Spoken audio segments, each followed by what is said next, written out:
नमस्कार, मैं रमाकांत गुप्ता और आप देख रहे हैं नेशन 24 न्यूज। खबर कानपुर देहात से। छत्रपति शिवाजी महाराज की माता राष्ट्रमाता जिजाऊ की जयंती पर कानपुर देहात के पोखराया कस्बा स्थित वासुदेव लॉन गेस्ट हाउस में सरदार सेना द्वारा मातृशक्ति सम्मान कार्यक्रम का भव्य आयोजन किया गया। कार्यक्रम में बतौर मुख्य अतिथि पहुंचे सरदार सेना के संस्थापक और जनहित संकल्प पार्टी के राष्ट्रीय अध्यक्ष डॉक्टर R.S. पटेल का कार्यकर्ताओं ने फूल मालाओं से जोरदार स्वागत किया।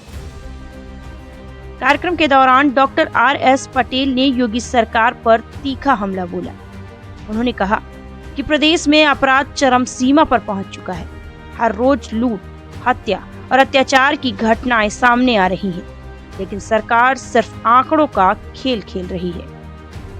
डॉक्टर पटेल यहीं नहीं रुके। उन्होंने सरकार में बैठे अपने ही समाज के सांसदों, विधायकों और मंत्रियों पर भी जमकर भड़ास निकाली और कहा कि ये लोग सत्ता की कुर्सी तो भोग रहे हैं, लेकिन समाज के लिए कुछ नहीं कर रहे। Doctor R.S. पटेल ने कहा कि कुर्मी समाज पर लगातार अत्याचार हो रहे हैं, लेकिन समाज के जनप्रतिनिधि आंख मूंदे बैठे हैं।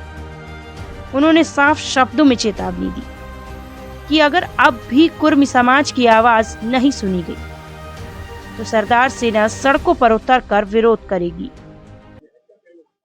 सबसे पहले हम आपका आभार व्यक्त करते हैं। आप वही लोग हैं जो इस समाज की ताकत है, रीढ़ है, स्पाइन है, मीडिया है, तो गांव-गांव की दबी हुई खबरें लोगों तक पहुंच जाती है। सबसे पहले आपका आभार। आज राजमाता जिजाऊ, हमारे सम्राट स्वराज के नायक छत्रपति शिवाजी महाराज के माता जी की जयंती समारोह, सम्मान समारोह का कार्यक्रम था और इस कार्यक्रम में दूर दराज से, दर्जनों जनपदों से, बुंदेलखंड और पूर्वांचल से हजारों की तादाद में लोग शामिल हुए और खास बात यह रही कि यहाँ हजारों महिलाएं शामिल रहीं। राजमाता जिजाऊ जयंती, जिन्होंने स्वराज के नायक छत्रपति शिवाजी महाराज को पैदा किया, आज राजमाता जिजाऊ की मातृशक्तियां यहाँ उपस्थित रही हैं। आज रानू सचान जो इस माटी के शेर हैं और डॉक्टर रामस्वरूप वर्मा जी की जो भूमि है, आज मैं इनको नमन करते हुए आज सरदार सेना के बुंदेलखंड अध्यक्ष के रूप में आज रानू सचान का मनोनयन हुआ है। इतना ही नहीं है, आज तमाम जो हमारे दबे कुचले लोग हैं, जिनके ऊपर रोज उत्तर प्रदेश के अंदर हत्या और अपराध बढ़ रही है, उनका पूरी तरीके से सरदार सेना उनके न्याय की लड़ाई लड़ती है। और अब एक और ताकतवर कड़ी जुड़ी है, जिससे गांव-गांव में हमारे लोगों को जो न्याय में देरी होती थी, अब वो न्याय हम लेके रहेंगे। अगला विषय यह है कि अभी केंद्र सरकार के केंद्रीय शिक्षा मंत्री, बहुत क्रांतिकारी व्यक्तित्व ने यूजीसी की गाइडलाइन पास किया था और चंद लोगों ने उस गाइडलाइन को जबरन रोक लगाने की कोशिश करवाया और माननीय सुप्रीम कोर्ट, मैं सम्मान करता हूं सुप्रीम कोर्ट का, लेकिन पहला ऐसा हुआ कि जब ये हमारे लोगों के, हमारे बच्चों के, हमारे विश्वविद्यालयों के यूजीसी गाइडलाइन में आने वाले एससी, एसटी, ओबीसी और माइनॉरिटी के बच्चों के साथ जो विश्वविद्यालय में अन्याय होता है, जाति हिंसा होती है, जाति उन्माद होता है, उनको न्याय दिलाने का एक कानून बना, तो उस कानून का विरोध चंद लोगों ने किया और हद हो जाती है कि माननीय सुप्रीम कोर्ट ने भी न्याय नहीं किया। उन्होंने दलितों, पिछड़ों का शोषण होता रहे उसकी पुष्टि कर दिया और उस गाइडलाइन को रोक लगा दिया। अभी ये लड़ाई और आगे बढ़ने जा रही है। पूरे देश में सड़क पर हम लोग क्रांति करने जा रहे हैं और मोदी सरकार को विवश करेंगे कि लोकसभा में बिल पारित करो, राज्यसभा में बिल पारित करो, राष्ट्रपति से कानून बनाओ। इस देश का 90% आबादी अब चुप नहीं रहेगा, ये लड़ाई आर पार होगी। उत्तर प्रदेश के अंदर 11 सांसद और पूरे देश के अंदर कुर्मी सांसद 103 हैं, लेकिन मुझे शर्म आती है। उत्तर प्रदेश के अंदर 43 विधायक हैं, तब भी उत्तर प्रदेश के अंदर कुर्मी रोज रोज काटा जा रहा था, लेकिन सरदार सेना ने लगातार जिले दर जिले न्याय की लड़ाई लड़ा है और हमारे लोगों को न्याय मिला है।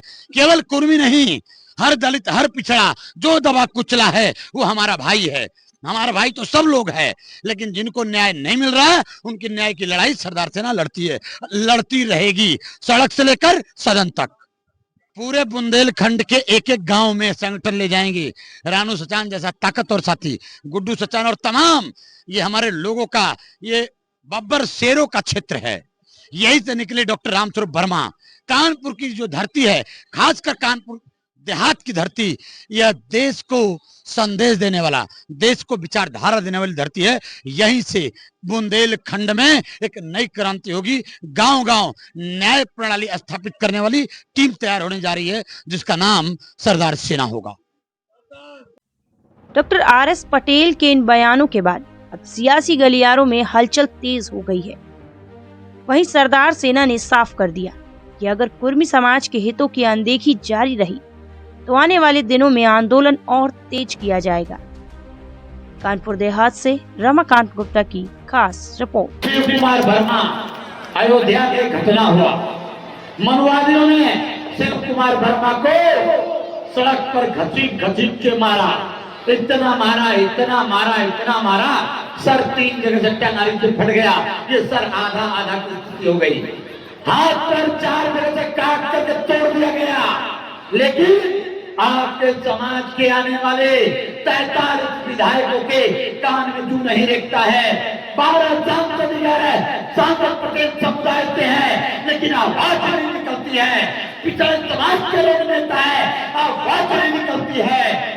तो वहां पे उस पीड़ित की पत्नी ने पत्र लिखा, वीडियो जारी किया। मैं डॉक्टर आर.एस. पटेल को और सरदार सेना को बुलाना चाहता हूं, आइए हमें न्याय दिए।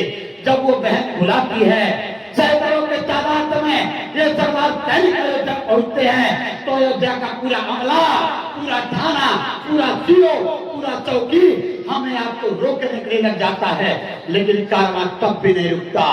मेरे दोस्तों, मनुवादी के ऊपर FIR होता है, FIR करके फिर उसको जेल भेजा जाता है और तब जाकर के आपके बेटे को न्याय मिलता है। कुर्मी कुल के व्यक्ति थे और उन दोनों ने जो पैदा किया उनका नाम छत्रपति शिवाजी महाराज है, जिन्होंने अपने जमाने में न्याय 1 घंटा के अंदर किया करते थे।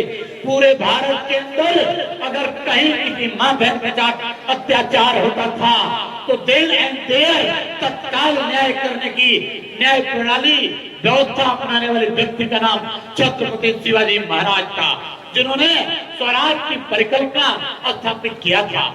दोस्तों, आज उनकी भांति पूरे उत्तर प्रदेश में आपके कुर्मी कुल के अंदर, पिछड़ा कुल के अंदर आपको ये समाज देखना चाहता है। पूरे देश के अंदर क्या हाल है, क्या चल रहा है? उत्तर प्रदेश के अंदर जातकवाद चल रहा है। क्या चल रहा है?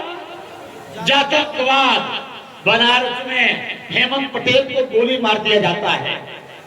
हेमंत पटेल को गोली मारने वाला कौन है? वो इस देश के सरकार, उत्तर प्रदेश के मुखिया के जाति से आने वाले। कुछ कार्रवाई नहीं हुआ, गोली मार दिया जाता है दिन दहाड़े। स्कूल के अंदर प्रांगण में वो 18 साल के युवक की छाती में गोली मार दिया जाता है। कर्तव्य पटेल को बदायूं में गोली मार दिया जाता है। केशव पटेल को ये फतेहपुर में कुल्हाड़ी से काट दिया जाता है, काट के मार दिया जाता है। अरे यही फतेहपुर के अंदर काली शंकर उत्तम को लाठी डंडों से पीट करके हत्या कर दी जाती है। क्या क्या बताऊं मेरे दोस्तों, जिले दर जिले आपके लोग गाजर मूली की तरह काटे जाने लगे, लेकिन आपके नेताओं के कान में जू नहीं रेंगता है। इसलिए हम लोग बार बार कहते हैं कि जहां जहां हमारे मां बहनों के ऊपर अत्याचार हुआ है वहां एक संगठन खड़ा हुआ है, न्याय दिलाने तक अंतिम दम तक लड़ा है। उसका नाम सरदार सेना है, उसका नाम सरदार सेना है। पा रहा था मैं क्या क्या बताऊं, किस किस जिले के बताऊं? अरे कुशीनगर, महाराजगंज, बस्ती, देवरिया, अम्बेडकर नगर, अयोध्या, अभी आप सबने सुना होगा बलरामपुर के अंदर आपके समाज का प्रधान के घर में लाठी डंडा लेकर के नारियल तलवार लेकर के लोग घर में घुस गए और मनुवादी सामंतवादी के घर के महिलाओं और पुरुषों ने घर में घुस करके हमला कर दिया, मर्डर कर दिया। दोष क्या था? सिर्फ दोष था कि आजादी के बाद पहली बार कोई पूर्वी कोई पिछड़ा वहां प्रधान हुआ। प्रधान कोई पिछड़ा हो जाता है, कोई दलित हो जाता है, दबाव में कोई बेटा आगे बढ़ने लगता है तो मनुवादियों के आंख की किरकिरी बन जाता है। सरदार सेना आई है, एक नई रोशनी लाई है और सरदार सेना ने ठाना है अपनों को न्याय दिलाना है, अपनों को न्याय दिलाना है, अपनों को न्याय दिलाना है।